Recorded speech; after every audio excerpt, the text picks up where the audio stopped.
कांग्रेस हो, समाजवादी पार्टी हो, ओवैसी हो, टीएमसी हो या डीएमके हो, विपक्ष के लोग तो केवल अपीजमेंट की पॉलिटिक्स में केवल मुस्लिम्स को वोट बैंक समझते हैं। तुष्टीकरण की राजनीति में ये लोग उस all India Muslim personal law board के साथ खड़े हैं, जबकि ओवैसी इसके मेंबर थे। हमारी कांग्रेस पार्टी, समाजवादी सबके एक एक मेंबर इसमें थे, सबकी राय रखी गई है। और मुस्लिम पर्सनल लॉ बोर्ड की भूमिका को आप कैसे देखते हैं? आपको लगता है कि कुछ ना कहीं डाइसी रहा है हमेशा इनका इस तरीके का? नहीं, शुरू से all India Muslim personal law board को हमने बुलाया था ज्वाइंट पार्लियामेंट्री कमेटी के सामने, उनको हमने सुना करीब 3 घंटे, लेकिन इसके बावजूद निकल करके उसी दिन कहा कि हम इसका विरोध करेंगे। तो जब हम अपनी रिपोर्ट तैयार कर रहे थे, अभी रिपोर्ट नहीं जमा किया, उसके पहले उन्होंने कहा हम इसका विरोध करेंगे। अभी सरकार बिल लेकर के नहीं आई है, सरकार बिल लेकर के आएगी तब उसमें किसी क्लाज में अगर इनको एतराज़ हो कि नहीं साहब ये वक्फ के बेहतरी के लिए नहीं, नुकसान के लिए, तब विरोध करें। इससे साफ है कि all India Muslim personal law board की भूमिका डाइसी नहीं है।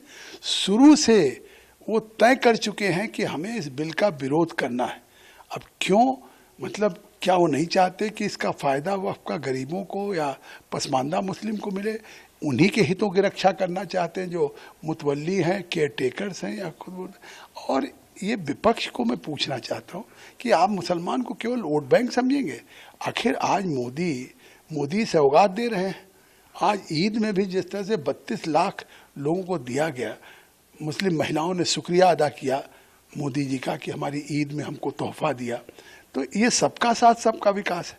तो एक तरफ तो भाजपा सबका साथ सबका विकास कर रही है, दूसरी तरफ ये मुसलमानों को, अल्पसंख्यकों को भड़काने का काम कर रहा है। आप अब क्या रहेगा, क्या भूमिका रहेगी, किस तरीके से, कब तक ये बिल पार्लियामेंट में आएगा और क्या इस सेशन में ये बिल आ जाएगा?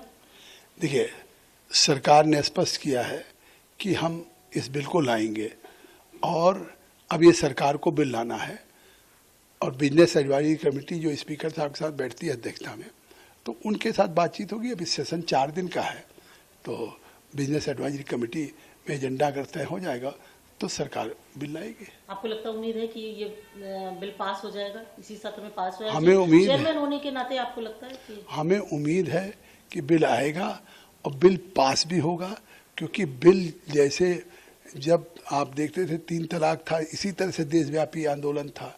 जब गृह मंत्री अमित शाह जी आर्टिकल 370, 35 को, तो महबूबा मुफ्ती ने कहा खून की नदियां बह जाएंगी, लेकिन फिर भी पास हुआ।